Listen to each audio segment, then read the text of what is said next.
بسم اللہ الرحمن الرحیم۔ السلام علیکم ورحمۃ اللہ وبرکاتہ۔ معزز ناظرین، مسلمانوں پر دن میں 5 نمازیں فرض ہیں اور 5 بار وضو کرنا پڑتا ہے۔ ہمیں لگتا ہے کہ وضو صرف ہاتھ منہ دھونا ہے۔ زیادہ تر لوگ وضو کے فائدے نہیں جانتے ہوں گے۔ صرف ایک بار وضو کرنے کے کیا فائدے ہو سکتے ہیں، اس کی کتنی بڑی فضیلت ہے، آج آپ لوگوں کے سامنے یہ سب کچھ بیان کریں گے۔ پھر آپ خود کہیں گے کہ سارا دن وضو میں رہنے کا کتنا بڑا فائدہ ہے، اور وہ وظیفہ آپ کے ساتھ شیئر کریں گے کہ اگر وہ وظیفہ کر لے تو ساری زندگی بدل جائے گی۔ وضو کرنے کے بعد یہ ایک وظیفہ کرنا چاہیے، انشاءاللہ جو مانگیں گے وہ ملے گا۔ اس وظیفے کے بارے میں زیادہ تر لوگ نہیں جانتے۔ ناظرین، ہر کوئی چاہتا ہے کہ اس کی دلی مراد پوری ہو، اس کے بگڑے کام سنور جائیں، اس کے رزق میں برکت ہو، اس کے گھر میں جو پریشانی ہے وہ اللہ تعالیٰ دور فرما دے۔ کتنا ہی اچھا ہوگا کسی کے اگلے اور پچھلے گناہ بھی معاف ہو جائے اور مرنے کے بعد کلمہ نصیب ہو جائے اور شہادت کا رتبہ ملے اور اس کی نظر کبھی کمزور نہ ہو۔ یہ سب کچھ وضو کرنے سے ملتا ہے۔ یہ وظیفہ 90% لوگ نہیں جانتے۔ آپ نے یہ وظیفہ دھیان سے سننا ہے اور اس سے کیسے فائدہ حاصل کرنا ہے، یہ سب آج کی ویڈیو میں ہم آپ کو بتائیں گے۔ سب سے پہلے وضو کے فائدے اور وضو کی فضیلت جان لیتے ہیں تاکہ آپ لوگوں کو وضو کرنے کا صحیح طریقہ سمجھ آ جائے، اور اس کے بعد آپ کو وظیفہ بتائیں گے۔ جو بندہ استغفار کرتا ہے، اللہ تعالیٰ اس بندے کے رزق میں برکت عطا کرتا ہے، اس کے گناہ معاف فرما دیتا ہے اور رزق میں اضافہ فرما دیتا ہے، اس کے ہر کام میں برکت عطا فرماتا ہے۔ ہم اپنے گناہوں پر دھیان نہیں دیتے، ہم دن بھر کتنے چھوٹے چھوٹے گناہ کرتے ہیں ہمیں پتہ ہی نہیں ہوتا، اور کتنی ہی غلطیاں کر جاتے ہیں۔ جب روز قیامت ہمارے گناہ سامنے آئیں گے تو ہم کہیں گے کہ ہم نے ان گناہوں پر تو دھیان ہی نہیں دیا۔ ناظرین، آج ہم لوگ زندہ ہیں اور توبہ کا دروازہ بھی کھلا ہے، اس لیے ہمیں چاہیے کہ ہم اپنے گناہوں سے توبہ کریں اور اللہ تعالیٰ سے معافی مانگ لیں۔ لیکن مرنے کے بعد آپ کچھ بھی کریں، آپ کے گناہ معاف نہیں ہوں گے۔ تو سب سے پہلے وضو کرنے کا فائدہ یہ ہے کہ اگلے اور پچھلے گناہ معاف ہو جاتے ہیں۔ حضرت عثمان غنی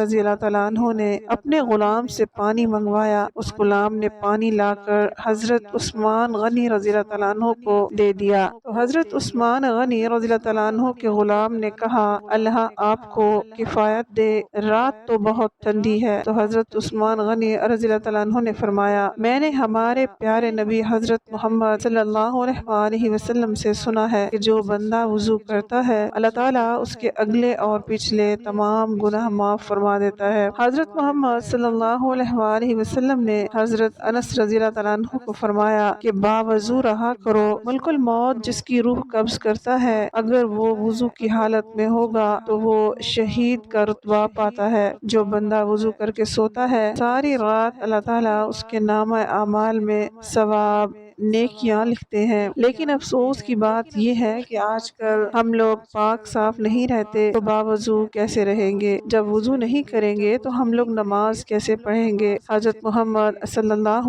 علیہ وسلم نے فرمایا کہ جنت کی کنجی نماز ہے اور نماز کی کنجی طہارت ہے۔ حضور پاک صلی اللہ علیہ وسلم نے فرمایا کہ قیامت والے دن میری امت کے لوگ اس وجہ سے بلائے جائیں گے کیونکہ ان کے ہاتھ، پاؤں، منہ چمکتے ہوں گے۔ ترمذی شریف میں ایک حدیث ہے، جو بندہ وضو پر وضو کرتا ہے اللہ تعالیٰ اس کے نامہ اعمال میں 10 نیکیاں لکھ دیتا ہے۔ حدیث شریف میں ہے کہ جس نے صحیح طرح وضو کیا اور کعبہ کی طرف اپنا منہ کر کے آسمان کی طرف دیکھ کر دوسرا کلمہ پڑھا، اللہ تعالیٰ اس کے لیے جنت کے 8 دروازے کھول دیتا ہے۔ باوضو رہنے والے انسان کے جسم کے تمام حصے تسبیح کرتے رہتے ہیں۔ جو بندہ باوضو سوتا ہے اللہ تعالیٰ اس پر ایک فرشتہ مقرر فرما دیتا ہے جو اس کے نامہ اعمال میں ساری رات نیکیاں لکھتا رہتا ہے اور اس کو جنات اور شیطانی وار سے بچاتا ہے، اور اللہ تعالیٰ اس کی ساری پریشانیاں، تکلیفیں دور فرما دیتا ہے اور اس کے لیے آسانیاں پیدا کرتا ہے۔ اب ہم جان لیتے ہیں کہ وضو کے فائدے کیا ہیں۔ وضو بلڈ پریشر کو کنٹرول کرتا ہے، وضو بیکٹیریا کو جسم کے اندر سے ختم کر دیتا ہے، اور وضو سے ہمارا جسم تر و تازہ رہتا ہے۔ ہے۔ اب وہ وظیفہ جان لیجئے جو آپ نے وضو کے بعد کرنا ہے۔ سب سے پہلے آپ نے